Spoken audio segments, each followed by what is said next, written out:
Have you recently put your inexpensive car in the ditch or hit some kind of other stationary object? If so, you might have a wheel that's towed out like this.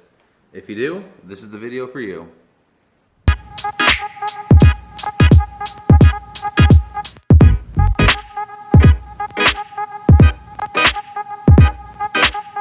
The first step is getting your string set up so you can get your measurements taken.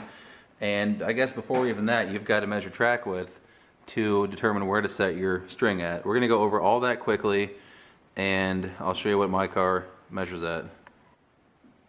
So most vehicles, the front tires and the back tires are actually not the same width, spaced out. So what you've got to do is measure what's called track width. So you're going to measure, find a spot on the tread.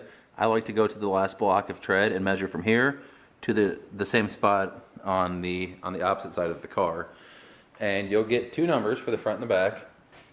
Mine is 62 3/4 in the front and 62 3/8 in the back. So the front is actually 3/8 wider. So you got to split that number in half to get 3/16. So when you set your strings up, this one here is 12 inches out from the tire, and the one in the back is 12 3/16 out, because the back is 3/8 total narrower, but each side would be 3/16 narrower. And so now this string is completely parallel with the axis of the tires. And from there, we measured our toe. To the front of the left tire, we had 12 1/4, and to the front of the right tire, the rear of the left tire, we had 12 3/8, which gives us an 1/8 total toe. Now, for the purpose of this video, I'm only aligning this back right tire. It was damaged. The brace for it got bent when it went in the ditch, and that's the reason we're doing this video.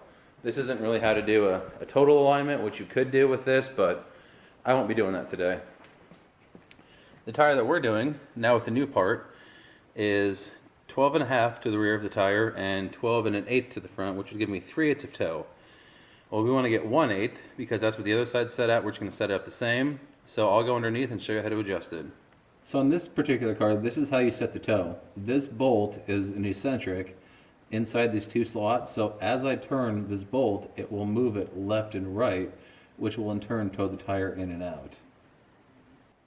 So then what you do is you come out here, and while you're adjusting underneath, you would have somebody watching this. You can do it by yourself and go little by little, it's just going to take longer. You measure the back of the tire, and we have just under 12 1/2. And I measure to the front of the tire up here, and I have just under 12 1/8. And unfortunately, that's all the adjustment I have down in the cam. So it's still towed in 3/8 of an inch, and we were wanting 1/8. So it's towed in an extra quarter than it should be, but there must be something else bent down here. But for the purpose of how to align your vehicle, this is how you go about doing it. Getting your string set up based on the track width, and then measuring to the front, and to the rear of the tire. If you got any questions, let me know down below and I can try and explain it a little better. But that's basically how you do it. It's not going to be as good as if you went to a shop and had it done, but on something cheap like this where you've got giant rust holes and that kind of thing, who really cares?